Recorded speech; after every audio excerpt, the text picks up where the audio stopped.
Hi, everyone. Thank you so much for joining our webinar on overcoming software development challenges in XR. Just some housekeeping before we get started.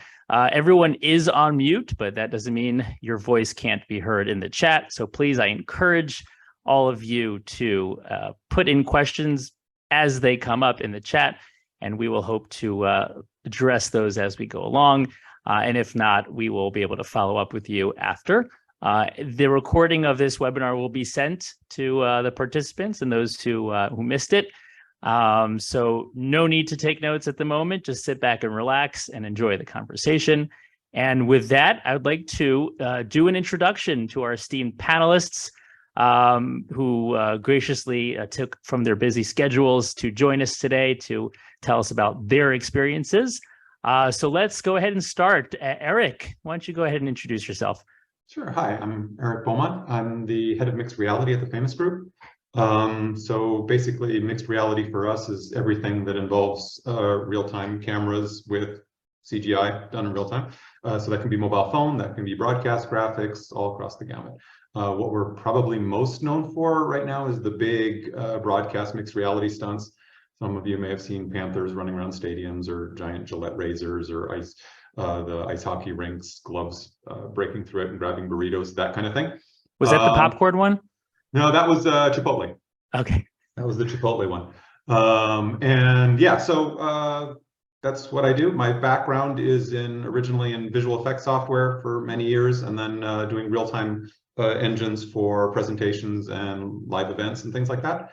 And yeah, so now I'm running this. Very cool. Halim, how about you?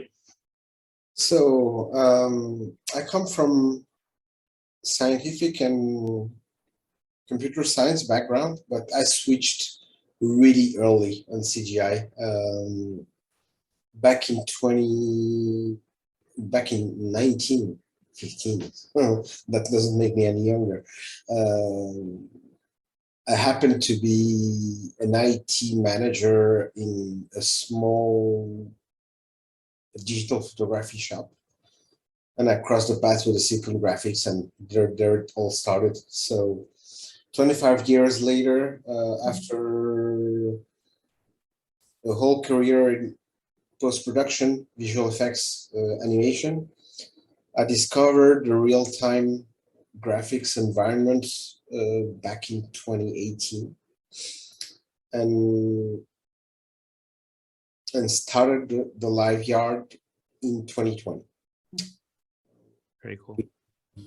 Been knowing each other for a little over 3 years with Eric, and working together for a couple of years now. Very nice. Thanks for joining us. And Matt, how about you? My background has largely been, for most of my career, has been in games, doing lots of massively multiplayer games and also console games, but lots and lots of online service games. So currently I work for Wave, and Wave is known for taking a lot of game technology and driving it in real time. So we do virtual concerts that we make super interactive so that we actually drive the performer from live motion capture and also audio as well, which we synchronize down. And then we actually have the audience participants, which can do it everything from mobile to PC to VR. And so they can actually, our goal is to try to emulate a small club intimate concert, but at scale.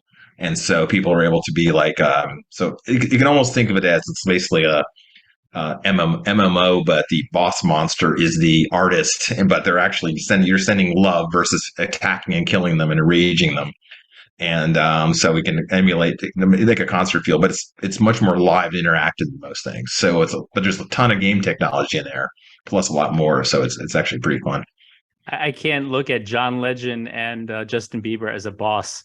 It just that I don't know. It didn't work so well for me, man. Yeah, it's pretty amazing because you can do all the CG things that you could normally not do, right? In real life, you can have them fly out of the sky and land like like Thor and crash into the ground and then start singing. So it's pretty fun. That is so awesome. It's a combination of MR, VR, AR, depending on what we're doing. Yeah, and that's a great segue to the question that's been bothering me. We have an alphabet soup of terms over here. We have XR, we have MR, we have VR, we have AR. Please, esteemed panelists, can we please agree on something? And please chime in as you'd like. I mean, I think it's largely a just shot in the dark. There are, I mean, VR is very particular. VR is virtual reality. That's your full immersion, right? As to AR, XR, MR, honestly, it's a little bit of, you know, flavor of the day and what you think. We chose to divide AR and MR. We use augmented reality and mixed reality, even though this is an arbitrary decision on ours. We use AR to use for mobile phone and mixed reality for broadcast kind of larger things. That's completely arbitrary. And I'm sure somewhere there's some guy with a clipboard that has exact definition of what the three are. I've never heard one that satisfied me. So they're kind of interchangeable. Yeah. Until it becomes a Gartner Magic Quadrant, and that is right. Exactly. Yeah. I have a little joke regarding this because I keep telling my artists that we are more making video games than computer graphics because we use game engine and it's all about interactivity. So I tell them each time we take, some of them told me once we took like a virtual headset to check on a set we were building, and they were looking for medication and ammo, which makes it a real video game environment. Yeah, how about your thoughts, Matt, on that alphabet soup of terms? It's definitely a couple different ways to look at it. As mentioned, the VR part's pretty straightforward, but one of the ways I sort of look at it is that augmented reality is meant for more like, obviously it's something where you can see pass through generally into the world, and you can put things up like placards, like, you know, like information and various other things around it, and you might overwrite something a little bit on there. Then mixed reality to me is more of where you literally are mapping the world as well by seeing through it, and you can actually augment it, but also mix it together and change it. Right. It's so difficult. But then you can actually change it so that you basically can reskin the room. So all of a sudden it's like, it's like an aha video or something like this, or something, or you can change it and mutate things. And there have been experiments where people have done things like the company The Void, where they actually had real areas that were mapped out in 3D. So if you walked up to something, even though you're using a VR helmet, you could knock on it and it's a solid wall. But then they can reskin it to be a spaceship, or it could be a medieval dungeon at any given time. So that's one of the ways I think of mixing it. But obviously mixed can be, in our case, can be like it's your real office, but you've got somebody performing on your desktop. You see, something, mixed in there. To me, mixing, the current ones that are mixed the best are the ones is that the lens technology doesn't really allow you to do much mixing with the real world without it being additive and being bright and glowy. So by using the video screen of the video headsets, with a pass-through camera, you can actually do video mixing, where you can actually light something correctly that actually merges into the world. So do you think like the hologram concept is no longer needed? I remember seeing Tupac come back to life at a Coachella a couple of years ago. What would you consider that? Is that an AR, VR, or just its own? Well, that's gimmick? definitely mixed. Yeah. But once you can do it so you can light them properly, so it looks like they're a real person, it'll be, it's a different, it's also much harder to do, but that will make a big difference. Right. My problem with that is, Tupac was the first one, and it was so surprising that it worked. But since then, there have been so many attempts, and very, very few of them work. Really? The uncanny valley is real. The uncanny valley is much, much harsher if it's somebody that's well known and loved and all of that. If you get like an anonymous kind of character and they don't look perfect, it's weird, but nobody cares. If it's somebody you really care about, then people really care. They take it apart. It doesn't work, Eric, thank you for mentioning this, because this is really what saved us on the Popstars. Right. Because they were. You should mention what it is. Popstars was the KDA riot. Popstar was the last project I supervised as an employee. I started the live VR right away, and it was the 2018 finale of the League of Legends in the World Finals. Yeah. with the 4 heroines on stage among the K-pop stars. And Nice. that one, I mean, that was why they chose for more of a stylistic approach rather than a photoreal approach, because otherwise it just falls apart really, really quickly. You have to be really, really good to manage even in rendered CG. Like if you have a full top of the line post-production facility, getting realistic people is really hard, especially somebody that's recognizable. In a real-time environment, it's tough. Good luck. Yeah. It's hard enough to do motion capture real time, let alone to do all that stuff in there. Like the current ABBA thing that their work that they have is among the best I've seen, but that's obviously carefully controlled, and it's it's not a live performance. But I mean, even if you look at even like the top budget Hollywood movies, whenever they try and do a real actor or actress in CG, everybody's calling out. Although I did see one the other day. It was the Otoy did those Roddenberry series, and they did Leonard Nimoy. Ooh, That looked really good. They got the facial expressions right. There's still a little bit of an uncanny valley there, but that was pretty slick. I was impressed. But to your point, it was also like 15 seconds long. It was 15 seconds long. It was 15 seconds long, and they spent a long time working on it, rendering it. And he didn't move. And he didn't move. He didn't walk around or turn his head. Right. I mean, and it's Spock, so he doesn't have huge facial expressions, right? And that's where it all falls apart, So Did his hand creep up? He didn't. Oh, they did show his hand. They did show his hands. But okay, that's cool. But it's an interesting. I mean, so that's one thing. Like, for example, when clients come to us and they say, "Hey, we want to revive this famous athlete," or "We want to show this," we always steer them away from that, just because it doesn't work well, and the barrier to get it to work well is so high that it's probably not worth it. So going characterized, going stylized, that's totally possible.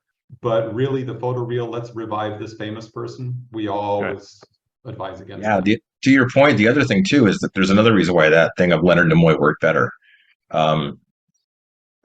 Still, real-time skin is tough to make right, and if someone is frankly more wrinkled, and it's actually comes out better than the better the person looks, the more easy it is to have uncanny valley issues with the skin tones and the subsurface reflection. 100%. Yeah, that's great. So you mentioned before the relevance to gaming. I know, Matt, you're from also a lot, a nice background of gaming successes. And I'm assuming that most of you are using Unreal Engine for a lot of this development.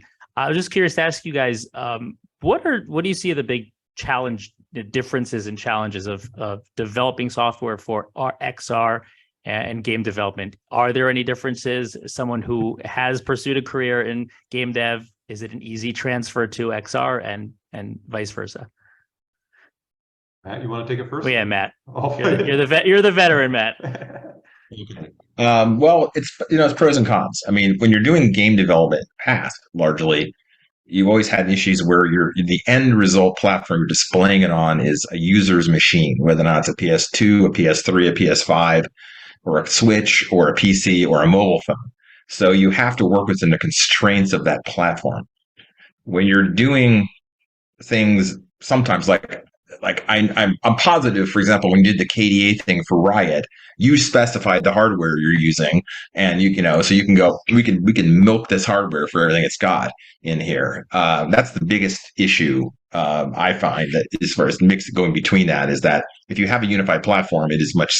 I'm not saying it's easy, but you don't have to work across a paradigm shift of platform performance. So even like right now, the stuff we're doing, we have it working on the VR headsets, right? Those are not that powerful compared to a PC-driven VR headset, compared to a PC, compared to a PS5. So you always have to change your target. It also means that your chance of making a meta-human level photorealistic character on those is pretty low, because they can't handle a lot of that. Yeah. I mean, for us, I think it's actually a similar thing, but we come at it from the other direction. So, I mean, we go into these shows with beasts of machines. I mean, more RAM than you can shake a stick at, the biggest, most expensive GPU we can find, all of that kind of thing, but we control the hardware completely. But I mean, Unreal Engine is not originally built for this kind of thing. They've now, you know, streamlined it towards it, but things like video IO, most people don't know, the minute you put the video IO through Unreal Engine, there's nothing else going on in the scene. You're losing 20 to 30% performance just by the fact of that video going through Unreal Engine. So the live camera feed. So we are fighting performance all the time in weird areas you wouldn't expect. The biggest difference for me, and I've, you know, done some game development stuff in the back in my past, the biggest difference is we have one button to press at one moment in time, and it has to work 100% of the time. If you're in a Super Bowl and you are on second, you know, 358, there is no leeway for that button not to work. And it cannot be different than it was in the 15 rehearsals you've just done. It cannot, you know, be a second off. You can't have frame glitches. You can't have a single drop frame because the broadcasters scream bloody murder if you start dropping frames. It has to be absolutely color correct. It has to be spot on. There can't be any variables. So that's the big difference, is we are in a really rough live show environment where there are tons of external variables. I mean, when we did Gillette, the big razor, and we actually did a set extension for the whole stadium, because that was the whole point. They're rebuilding the stadium. They wanted to show what the stadium's going to look like when it's done, and then a big razor went. And we're there. So 4 hours before the show, the entire stadium lost power. There was a power blowout, right? Smoke columns going up behind somewhere. If it happened in the Super Bowl, it can happen anywhere, right? Right. You know, well, yeah, exactly. And we've been on that Super Bowl when power went out as well. But then you go and you roll in, and then like 2 hours before the show, the thickest fog I have ever seen rolled in over the stadium into thing. You're doing mixed reality. You're trying to composite, get lighting right, get all the things right. And there's this thick fog. There is nothing you can do. It's an external variable. So we're in there in the broadcast truck, hacking around, trying to fake fog to match this, you know, and it looked great, but that's the difference. We're in a live environment. There's external variables, and it has to work 100%. Yeah, 100%. My experience, which is pretty recent compared to the overall one, there's one thing that joins both of the worlds. That, okay, when you do computer graphics, you just have a clear link between your computing power and your ability to deliver high quality footage. But you tend to look, when you come from the VFX world and the animation world, you tend to look only at the frame rate of the games you put together, because we all put together games. At the end, it's a video game, even if the input is a camera instead of a gamepad. And there's one thing people tend to forget, which is completely crucial, is the latency. That can kill it. That's true. So Yeah, Halim, constantly battle that. And that includes the latency you were just talking about, as far as like it's got to load at this time. Yeah. All of a sudden you don't need like a memory hit when it's like, this thing is out of memory, and it's less, you know, there's a hitch when it loads these textures in or something. You can't be loading and unloading stuff on the fly in a live environment, you know, or if you can, if you know exactly what you're doing. Latency between controllers, cameras, video feeds, tracking systems, you know, in a game engine, you know, if you're programming let's say, you know, Street Fighter or something like that, you know all about latency, right? Somebody has to do a controller, they have a very controlled timing, has to happen immediately. Now put a couple miles of fiber optic cable between there, and, you know, some video servers and a tracking system all in between there, and you still have to hit that super tight timing. You begin to understand, okay, there's a lot of things in there. Having said that, though, I think one of the interesting experiences I've had, and I think, Halim, you've had that as well, I'm assuming Matt also, is that video game developers and artists are actually really suitable for this line of work, especially compared maybe to traditional post-production people, right? Just because a lot of the skill sets are very transferable, and a lot of the risks and hazards are understood already, right? So Yeah, and there's no fix it in post. right, exactly. We'll throw a Well, filter on it, and it's also- fine. Yeah, and also the systems that we use, like including motion capture, None of them are designed for live. No. They're all designed for like, we'll do this and it'll come in kind of, okay. And you'll fix it with animators and, and yada, yada, yada. So we're using things, in ways that push them beyond their boundaries. They're like, what? Well, it doesn't matter how much how many 300, it's going to take 10 minutes to process this motion. I'm like, well, I need it like in 20 milliseconds. Right. It's a tremendous difference in time. The time frames we're looking, because if you're running at 60 frames per second, you're at 16.7 milliseconds per frame. And, we count every single one of those milliseconds and try and pack as much as we can. So when somebody comes and says, hey, we can do this with, only 30 milliseconds of latency, I'm like, well, that's 2 frames you're stealing from me. What am I going to do, right? So it is a different world. And there's no way to predict or anything like that because it's a live environment.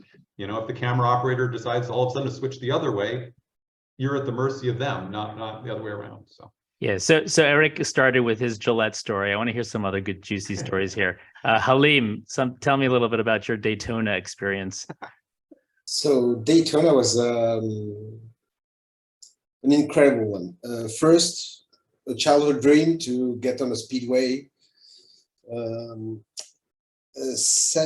My first time on site with you guys. yeah, that was fun.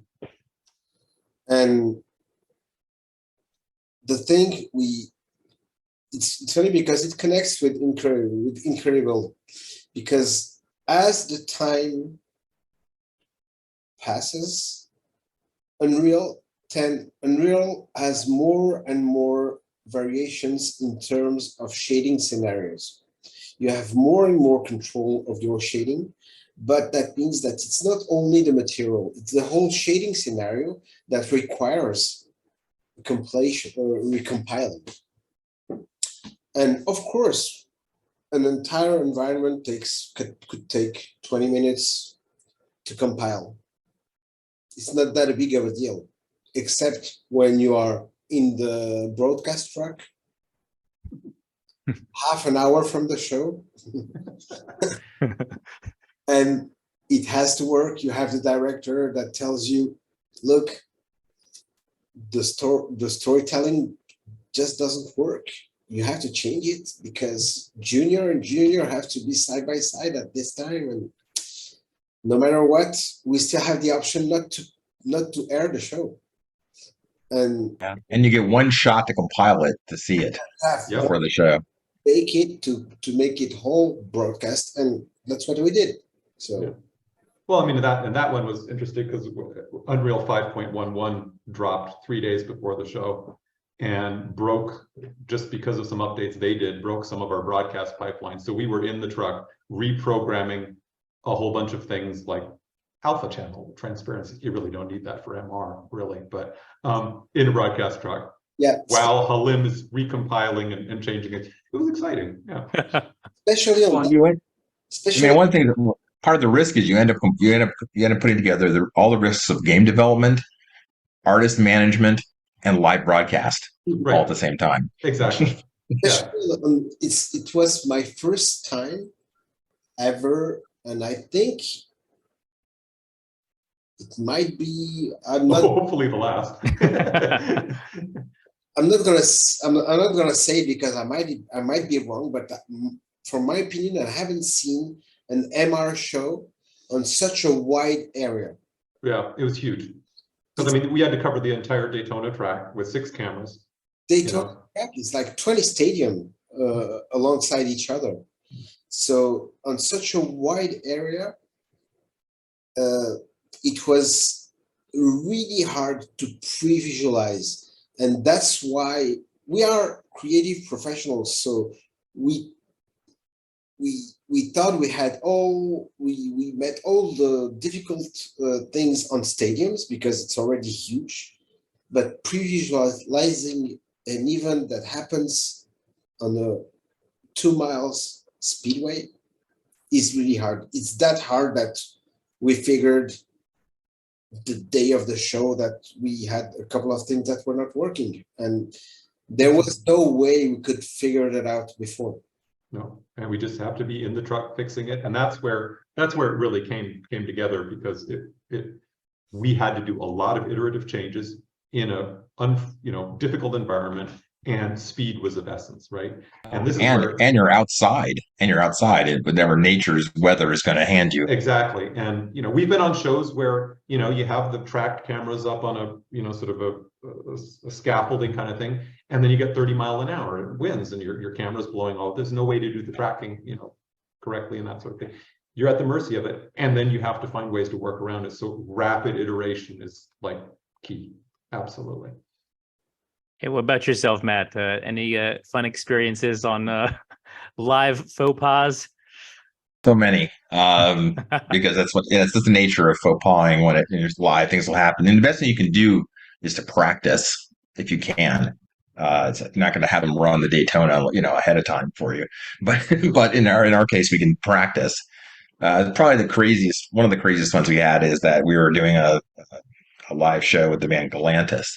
And we're tracking the drummer, and like right in the middle of one of the songs, like the sensor just he smashes the drum, and the sensor just breaks on the sensor. So we're like, oh, what do we do? So we're like, first thing I do is like, okay, director, somebody else, so you can't watch this. Then we're like, oh, do we have any more sensors? Crap, we don't have any more sensors. We had to send somebody to the studio nearby, and go drive real quick, go get the sensor, another sensor, come back, and while the shot is cut away, go back and reinstall a sensor on the drumstick and that kind of stuff, right in the middle of performance, so that no one ever notices that it happened, type thing. Can I use the pun? And he didn't skip a beat. Right.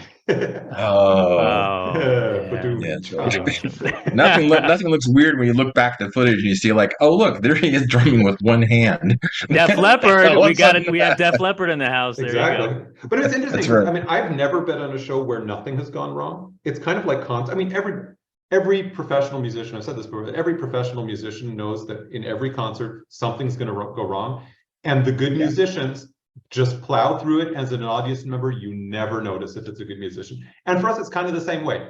There is every single show, something is going horribly wrong behind the scenes. And our job is just kind of plow through and figure out the solution.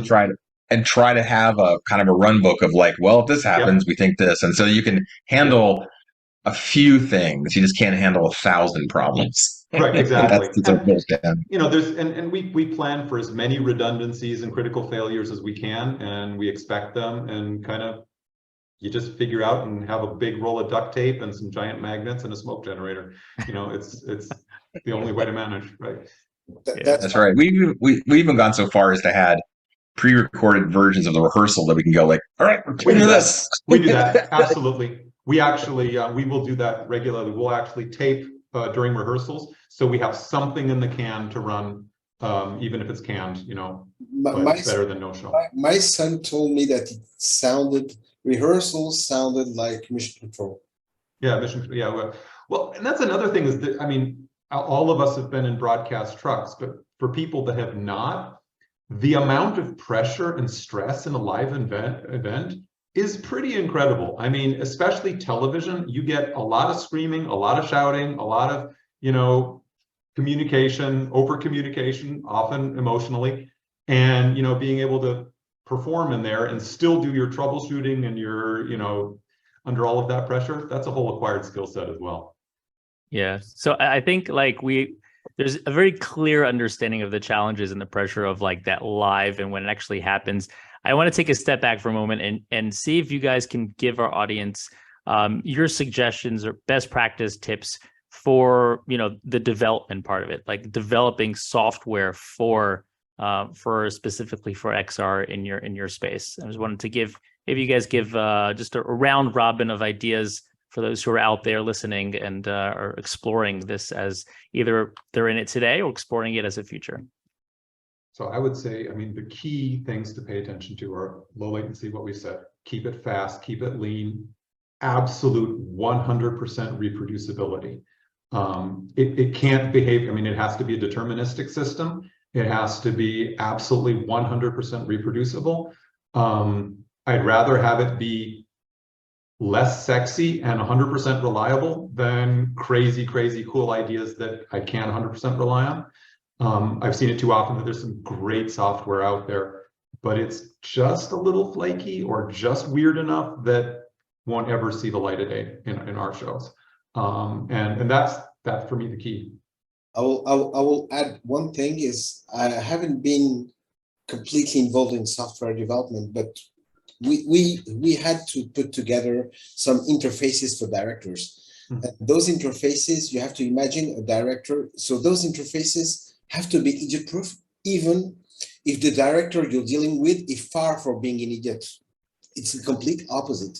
But you have to make really powerful workflows accessible within 2 clicks.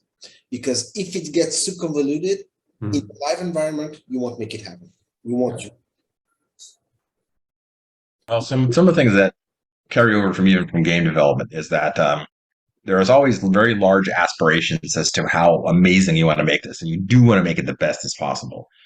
But as you're building the event or the concert or a game, there's a real tendency to overbuild things that don't actually end up working.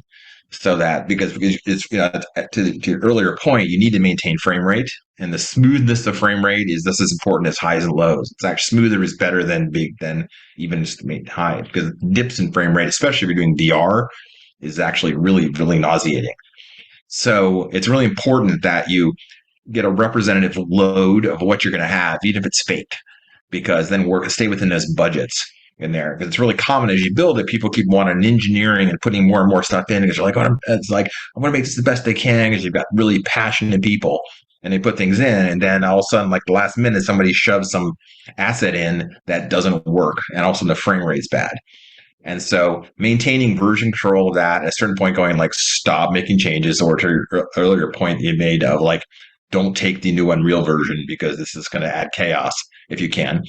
And you have to kind of maintain that. And also, but also part of that though is having super fast iteration time. This is why I can talk about Incredibuild, because being able to iterate fast gives you less of a tendency to want to have to like wait and hold on things and put it in later, but it allows you to constantly have a constant iteration and flow and experiment and see what's happening.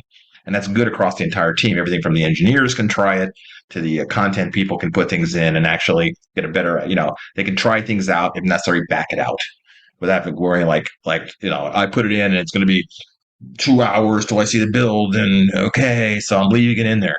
It's like, no, I can do a fast iteration and try things. Yeah, definitely. To get a final idea on this concept, I would say give a huge wave of control we can afford in the early 2020s with a gamepad that was driving a late 90s game. Yeah, that's basically, unfortunately, that's pretty much building anything from a current VR headset is, because it's, you're stepping back 10 years in power effectively. Yeah, I mean, all of our shows, it kind of comes, we get the feedback a lot. It's like, hey guys, have you seen this newest game? Look how amazing it looks. You could be doing this. And it's like, look, our artists, we have stunningly good artists. It's not a question of can we do this? I'm not going to go into a show with any of that because the frame rate just isn't going to be there. There's too much risk. We're taking sometimes I even say we're taking like 3 or 4 years back a step in terms of what we could do in the engine compared to what we're actually doing. Because again, it's this weird environment, and a lot of the things I see, that the goals are really lofty and everything, but reality comes in with a swift kick and says, that's not going to happen. Tune it down a little bit, keep it fluid. And I'd rather, again, sacrifice a little bit of the visual spectacular in order to be able to have a 100% reliable show. Because again, if you're in the Super Bowl and it goes down in flames, that's your last shot you've had at MR. So we're only as good as our last show.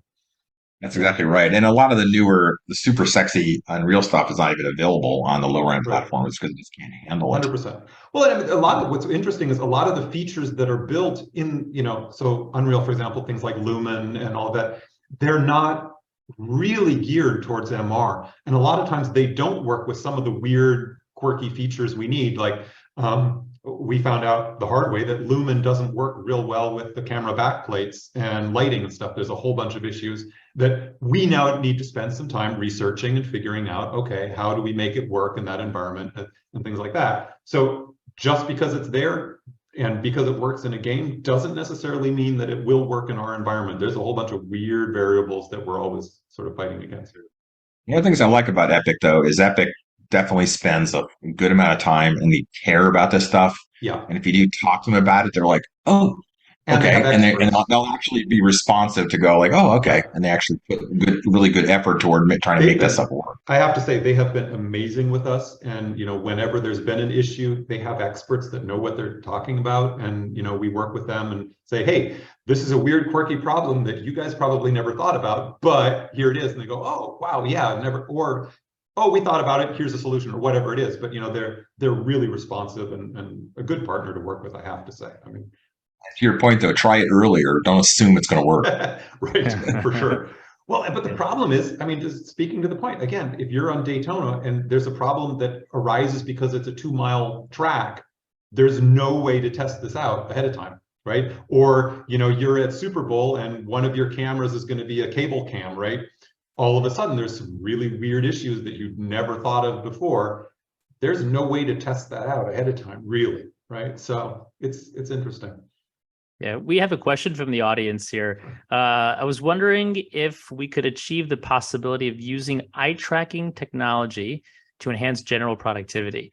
And it continues by saying, do you have any thoughts on how we might control computer input-output using eye movement in the near future? Or do you think that this is an area that should be left to companies like Neuralink?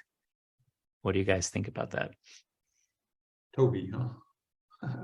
So there's some eye tracking technology that works in our domain. So broadcast graphics obviously doesn't have an effect because you're watching your TV and it's happening. In a VR context, I think eye tracking is going to be a game changer when it works, because the ability to have the highest resolution wherever the person is looking and lower resolution away from your focal thing would mean, that would be a game changer just in terms of processing power availability and all of that kind of thing. So I think in the VR context, I would say eye tracking is going to be huge. I know there's a lot of research being done on it. I don't know where we are exactly in terms of it actually being available, but I know that there's a lot of research being done and a lot of prototypes. But I think for the mixed reality kind of thing, that probably not. Now, when it comes to AR glasses, so the glasses that superimpose graphics upon real world, whether the Magic Leap or the HoloLens or those sorts of things. Yes, I do think eye tracking will be important. I don't think people know yet what exactly, I think that sort of thing, when it comes, people figure out how to use it and it'll have its uses. But the biggest problem with most of the AR glasses is field of view. And if you've ever tried a HoloLens or you've tried a Magic Leap, it looks amazing in the prototype, promotional videos. When you actually put it on, you have a little postage stamp in front of each eye that's actually your AR field of view. That has to be fixed first before the eye tracking makes any sense, because eye tracking on a postage stamp size of AR is fairly meaningless. Once you have a big field of view, then the eye tracking comes into actually being useful. That would be my opinion. As Eric said, in MR, broadcast AR in general, we tend to use like over reliable technologies. It's like everything that's been experienced many times before us, even in the post-computed world, needs a lot of testing before going on air, because we are usually 2 years before what the game engines are usually capable of, for that reason. And things are definitely changing too, which is interesting about that, is that in the past, because I've been around for a while, you would go to SIGGRAPH Society graphics. And, Hey, okay, some of and us you would still see go to SIGGRAPH. well, no, I mean, I still do, but my point is you would see a paper on SIGGRAPH and you go, that's awesome. Maybe in 10 years I could do that in real time. Now you see things in SIGGRAPH to go, well, we have a version that works in real time at only like 10 frames per second. So, and then in a year later, there's a new NVIDIA card and you're like, we can do it in real time now. It's like the gap is really closed. Like, cause in the past, I would buy old SIGGRAPH books and go, oh, here's a 6-year-old paper. Maybe I could do this now. And that now it's almost immediate. But in live broadcast, you still do have to cut it back. But it's constantly moving. But there is pressure. People see things that have been pre-rendered, like Pixar level stuff. I go, why can't we do this? And I go, well, they have ridiculous hardware and they're doing it slowly, although speeding up. But it's narrowing. And then you have things like the Unreal Nanite Lumen stuff where people go, why can't we have a full Unreal 5 thing running from a PS5? I'm like, well, we're not running on a PS5. So they realized, like, what does it take to do this? It goes incredible hard drive speed, SSD speed, incredible graphics speed, well-tuned engine, and things like this. And so the disparity, and so people do think that, they want all that on there, and they do, and I don't blame them. But in the mobile style hardware, it will just overheat and explode if you try to do something like that on them. So the point I'm making is that it's amazing the difference on how fast technology is moving. So it's like including that with AI stuff, and generative AI right now is the hot ticket to try to thinking about. It's the solution to everything, and it's a solution to many things. And it's a really cool tool. It's another big tool in the tool bag. But literally now there's new graphic techniques that are coming out, like I would say almost weekly. Certainly monthly in there. So it's a pretty amazing thing, and it's just going to get better and better. I don't even know in 5 years what we're doing in MR will just be amazing between new hardware, new techniques, and new and everything else. I mean, we've seen it. I mean, just in the we've been doing this 3 years or something. The MR stuff. Famous Group has been around a long time, but the MR department's been around 3 years, maybe 3.5 years. In the time from our first project to what we're doing now, the changes are just worlds apart. The stuff we're able to do, the hardware, the capabilities, but we're always still lagging behind just for that safety margin, right? And I look at, and the biggest danger for us is that our customers, and our clients and partners are all in that space. So they see the newest SIGGRAPH paper or the newest MR research and saying, hey, look, it works in real time. We want that on TV. And we're going, yeah, no, you don't want that because, and so we're always having to, put safety margins around everything we do. I mean, it's going to be some of the AI tech is going to be really interesting. My biggest problem with it right now is a lot of the AI tech is inherently unpredictable. Right? That's that unpredictability that's built into it's a black box. We don't know what it's doing. And that makes it exciting, but super terrifying for live events because you have no idea what's going to come out the other end. Yeah, well, I think that people don't generally realize that, and the fantastic stuff I think in Stable Diffusion and Midjourney is that a lot of the AI art, including the AI generative changed video, is people take the art and then touch it up. Right. I mean, there's very few things that go, that's raw right out of Midjourney. Sometimes it is, but usually they go like, and then I spent another 2 hours in Photoshop or exactly. Like this, which is fine. It's still a tremendous time saver, but in real time, and there's some stuff where they're doing real time, style transfers and things like this. But you're right. It's unpredictable and can be great. It can also be horrible. But generally speaking, they look at it and it was unpredictable and they watch through it and they go, that's okay. Or they re-render it because they didn't like it. In Livecast, you don't have that ability to redo it. So on all the generative AI, they're beginning to do things where they're adding some ability to constrain it. Even the Chat GPT for text, they're working on ways so it isn't just start hallucinating weird things. And so you can actually use it for a constrained thing. And those techniques will start coming in next year, I think. And that'll actually make it easier for us to use some of these technologies. Agreed.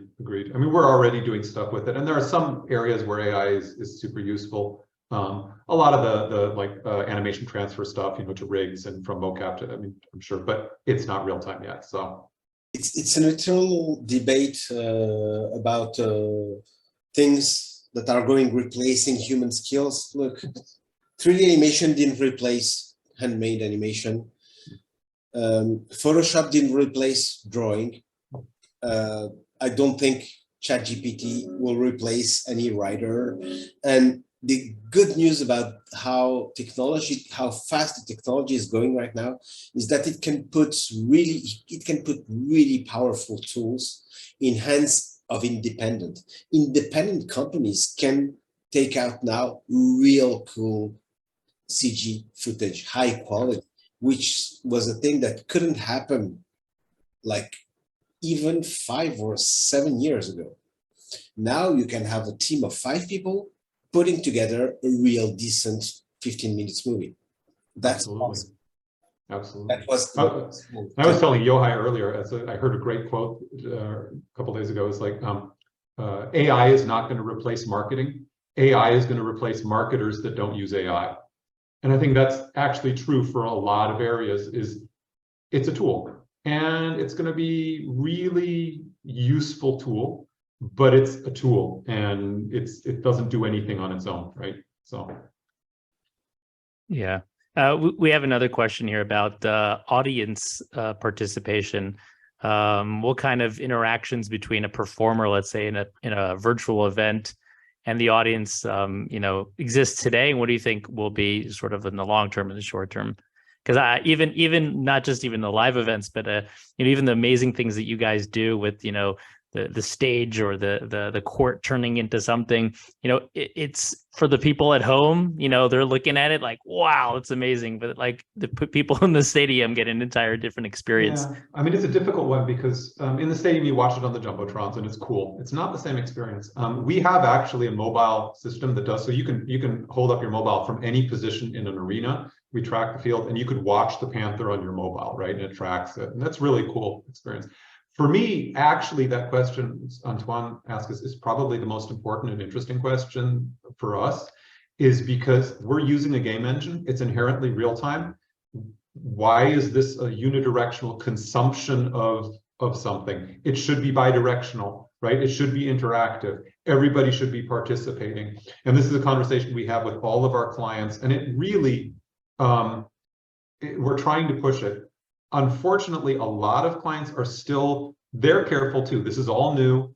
They're real careful, first baby steps. But now we're getting more and more into the areas of, okay, so what would happen if, we did this? And so one thing we did is we made the controller, the Panther that runs around the stadium, we actually made it controllable by a game controller.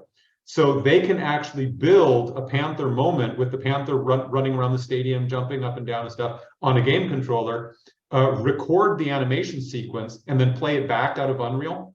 So that's like the next step. And then the next step might be, hey, could we have fans build Panther moments and then submit or stuff like that? But getting towards that interactivity and making it dynamic moment, take advantage of the fact that we're using this amazing game engine. That's, for me, it's the key, because it has to be performer, and I'm sure Matt can speak to that even more, but the performer, the audience, the environment, it has to interact. Otherwise, it's just consuming something, Yeah, that's true. I mean, in our case, kind of foundationally for our company is to try to actually do that, and which has been fun. So people, when you talk about, we have live events. Live events on TV are cool because they're live, but you're still just watching it. In our case, you actually can participate in banners. And so the more we can give them, we started out really early. We're at our first wave MMO, it was actually literally called, which was all just in VR. People could participate. And then we went to a streamed video, directed video version. And people were so interested in having any kind of connection into the concert that they're perfectly happy if they can just chat things. And the artist may see that. Because that actually having that connection. And so as we've gone further, now we're adding interactions where we're tracking and had to build special compression stuff. We're tracking their controllers if they're in VR and their helmet. And so we actually drive the audience from that too. And then the performer actually sees that back and then can actually see the energy. So they're not basically doing a studio performance. They're performing like they're live. And they can actually see that the audience is excited, and the audience cheers and does things and can say things, whatnot. And if they're dancing and getting into the energy, so that you can get that energy feedback between the performer and the clients, and that makes it much more immersive. So that is going to come more in the future. Is that you can actually it's more like the presence of being there. Because what's the difference between an in real life concert and a virtual one? Is it should be less. because you go to real one for various reasons. You go to go with your friends, you get to hear the music, you get the energy of the crowd, and you get to participate. And if you can try to move that into the virtual environment, it really makes a big difference and just makes it much better and more fun and and very enticing to do it. Yeah, it's amazing. So I wanted to thank you guys. It's amazing. Time flies when you are having fun. I think we covered so many things. There's so much more to talk about, but I want to thank all of you again, Eric, Matt, and Halim, for taking the time. We had great questions from the audience as well, and looking forward to following up with all of you at a later stage. So thank you so much again for all of Thanks you for having who us. joined us and joined their panel. And looking to see you guys both maybe in real and in the virtual world.